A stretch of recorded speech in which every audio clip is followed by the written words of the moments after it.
The Ice Paragon has an incredibly strong ability that can completely negate the effects that happen on Skull for bosses, but the ability is almost impossible to use and appears to be completely broken, and this made me lose my mind in the recent boss event. So I usually don't play a lot of timed events. I prefer least tears or least cash because those events are much more laid back and don't require the same amount of effort, but this week was timed Dreadbloon on Resort with 200% HP and speed with only primary and support towers, and I thought that sounded kind of fun, and I wanted to showcase how you could insta-kill Dreadbloon with the Spike Paragon and Ice Paragon combo. So I decided I was gonna put some real effort into a timed run, and it started really good, so let me tell you about the first two tiers where things were still going well before the Ice Paragon ruined my life on tier 3. Right now you're watching how my tier 1 was evolving. In my first run my farming wasn't fantastic, so on my first try I prepped an overclock, call to arms and glue strike on round 39 to have them ready for the boss. Then I got a village with jungle drums and discount and some overdrives, an ice debuff and a spike factory that I will upgrade to a permaspike soon.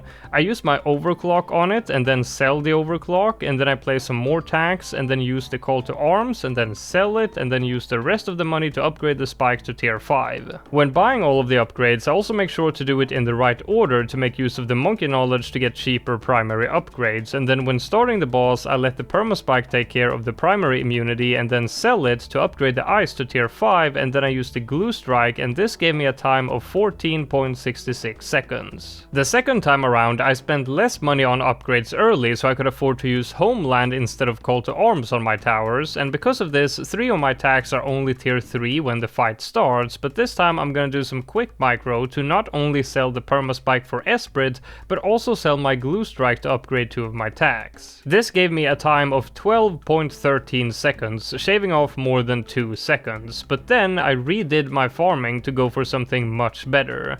This time I'm prepping a glue strike, call to arms and super monkey fan club, but I'm skipping the overclock because this time I'm not gonna use the permaspike. So I sell my farms, upgrade the call to arms to homeland, and then place 4 spikes, 1 ice, 2 tags and 9 more dart monkeys so I have all the towers I'm gonna use, and then I use my homeland and then sell it. Then I get a village back again and upgrade it to MIB so that my Moab Shredder spike factories can damage lead, and then I get all of my primary towers to tier 3 so that the monkey knowledge kicks in, and then I buy the rest of the upgrades and also apply my 2 sharpening stones to some spike factories. Then I hit play, use my super monkey fan club, sell it, and then sell the MIB, upgrade the ice to tier 5 and use my glue strike, and this was way better and saved over 2 seconds once again, giving me a final time of 9.55 seconds for tier 1. At this point I was feeling pretty good, and looking at the leaderboard I think I was on track for a potential top 3, and then it was back to farming. A Minneapolis, BRF plus overclock, and a bunch of marketplaces and central markets, plus balloon traps and a spike factory to pop the Moabs. And that rolls into a banana central, more BRFs and overclocks, and 2 central markets to finish it off, and then on round 59 I prep a super monkey fan club, turbocharge, call to arms, glue strike and Desperado's take aim ability, and 4 overclocks. Then it's time to build the setup for tier 2, and this is one of the reasons I like timed less than the other modes, because building the setup takes a long time to do, and if you mess up the boss fight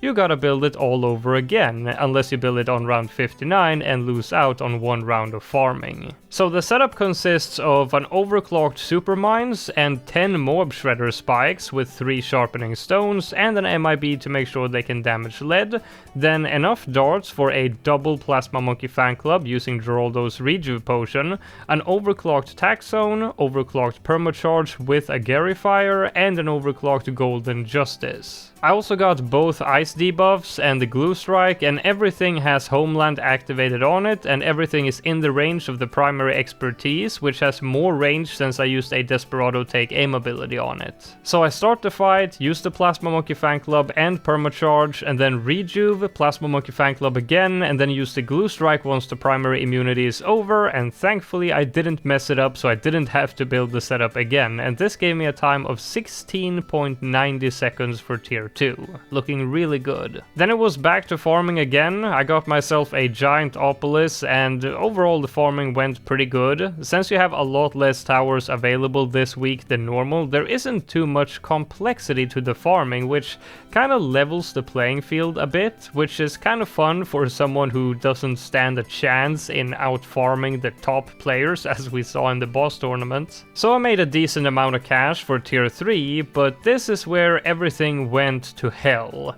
I wanted to take out the boss using just the Spike Paragon and the Ice Paragon by using the Ice ability to skip one immunity so that the boss never becomes immune to support and the Spike can insta-kill the boss. So on round 78, I built a degree 21 Spike Paragon to start building a Spike pile, and also my degree 1 Ice Paragon so that the ability has time to come off cooldown, and then comes the tricky part, or rather should I say the part that turned out to be impossible, which is to time the Ice ability. The ability takes 5 seconds to charge up once you use it, and the boss has a spawning animation of 3 seconds before you can damage it, so that means that in order to time the ability, we need to activate it towards the end of the round prior to the boss spawning. And on top of that, we can't let the ability hit during the primary immunity, since the Ice Paragon is a primary tower, so it has to hit during the military or the magic immunity. And to make the whole thing even more difficult and annoying,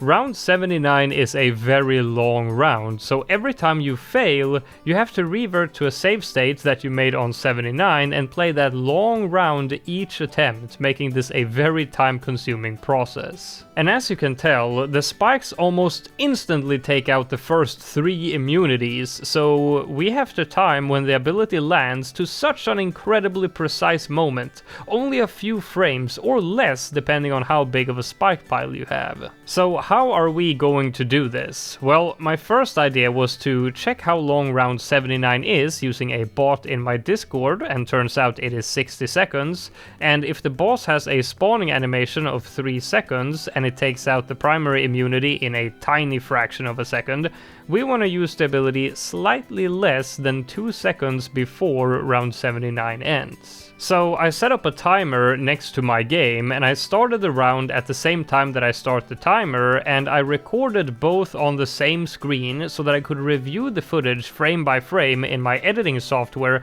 and turns out that the delay between me starting the round and starting the timer is about 7 frames, so I can adjust for that when trying to time the ability. So I want to use the ability at slightly more than 58 seconds into the round, but timing things down to timescales that small is very hard. You simply can't react that quickly, so it's really just a matter of brute forcing it, hitting the ability at around 58 seconds over and over until you eventually time it right. But after 3 hours of attempts, I still didn't get it to work, and I started wondering what the heck is going on. What am I even trying to time here? I forgot that I didn't really ask myself that.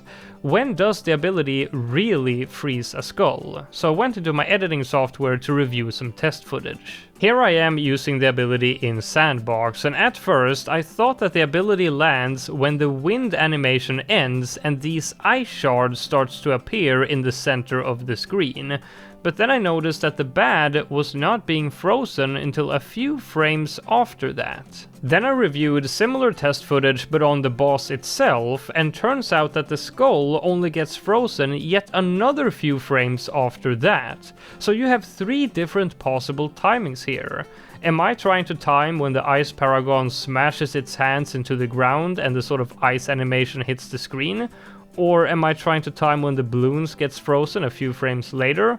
Or when the skull gets frozen on the boss's HP bar a few frames after that? Which is the true thing that you're trying to time? When does the ability actually go into effect on the boss? Well, I'm guessing it's when the skull actually gets frozen on the HP bar, but it's pretty annoying that these 3 things happen with different timings, since I originally thought that they would all happen at the same time. Both the freezing of bloons and the freezing of skulls would happen when the ice shards appear on screen and it looks like the ability has landed, but turns out that's not the case. But okay, alright, the timings aren't perfect, but now that we know that, we can account for it and try again. But quite a while later, I still wasn't able to make it work. And at this point I had been here for hours, and I started to get really frustrated, and I started wondering if this was even possible, even though I know it should be in theory. So then I decided to try and verify it using a macro. If you don't know what a macro is, it's basically a program that you can use to make inputs at very precise timings.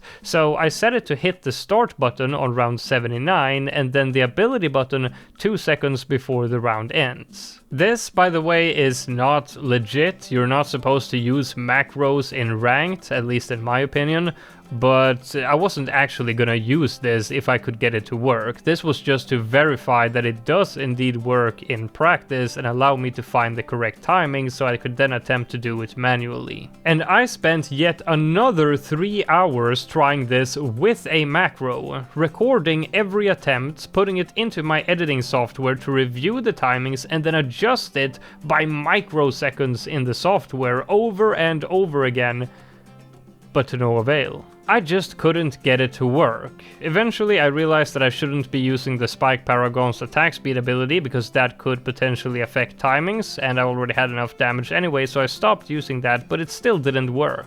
At this point I had been awake for a long time, and this was the last day of the event, and I was so decided on making this work. I just really wanted to show this to you, that I said to myself that either I'm gonna make this work or I'm just not gonna finish the run at all. But not being able to do it even with a macro was kind of demoralizing, and at some point I truly started to wonder if it even works at all. And then I did something that had me bang my head against the wall. I decided to get the Paragon on round 79 instead of 78, just to slow things down a lot, having a lot less spikes, just to make sure that it actually works. And here I use the ability at the end of 79, and the ability lands perfectly during the magic immunity, with lots of time for the ability to take effect no matter what I'm actually trying to time, but it still didn't work. This had me really angry, but I wasn't gonna give up, so I instead started to investigate. First of all, I found that there are a lot of weird things going on with the timings on top of the things that I already mentioned. Here is a video from somebody called Zool, and here he uses the ability at the start of the round, and it looks like the ability lands during the primary immunity. But the ability still worked, and the skull that it skipped was the last one. So it appears that the ability landed during magic, even though it looked like it landed during primary, and on top of that, no skulls actually got frozen visually on the HP bar of the boss. Next is a clip from Vadim, and his ability lands during the magic immunity and skips support, as it should, but just like the other guy, the skulls are not visually frozen on the HP bar. Now, interestingly, both players used their abilities right as the round started, and both of them skipped the last skull, but for Zool, the animation looked like it hit on the primary immunity even though they started the ability at the exact same time. Now, Zool is playing the game on a potato, and a very bad potato at that. The lag is truly unlike anything I've ever witnessed in my entire life, and that might be the reason why. It looks like maybe lag can affect the time it takes for the animation to finish, but no matter what the animation is doing, the ability lands after a specific amount of time. So basically I think lag slows down the entire game, but the animation for some reason doesn't get slowed down as much, and that's why it looks like the ability is landing way too early. Okay, so there is a lot of funky things going on with the timings and the freezing not really showing up in the HP bar, but how come that I couldn't get it to work after so many attempts even when using a macro? Well, turns out that you can't use the ability on the round prior to the boss spawning. And that goes for even in a non-boss game. If you use the ability and then finish the round, the animation continues as if there is no problem, but the ability does nothing. It doesn't freeze bloons, it doesn't freeze bosses, the ability gets completely killed. But wait, there's more! Even if you use the ability on the same round, sometimes it just doesn't work. But of course, in that clip from Spanny, he used it during the ceramic shield. Maybe it's not supposed to work during the ceramic shield. So I tested it myself, and yes, it does. It is supposed to, so it just seems to be random. I'm just completely crashing out here. Apparently there is some funny business going on with the Ice Paragon and Dreadbloon specifically. The ability right now is just so broken in so many ways that it's just impossible to use optimally. Now, when the Ice Paragon first came out, people being able to use it optimally was actually a concern, because the Paragon's ability is so good that it would be 100% needed for top times for some bosses, and doing what I attempted to do isn't exactly fun, because it takes so many attempts to get the perfect timing. Ninja Kiwi actually let us know as soon as the Paragon came out that they were aware of the concerns regarding ranked play, and they said that they would keep an eye on it. But there hasn't been any updates to the Ice Paragon yet, and the ability doesn't even work in non-boss games if the round ends, so I'm pretty sure that this is a bug that's probably been there from the beginning and not something that they put in there to address the initial concerns.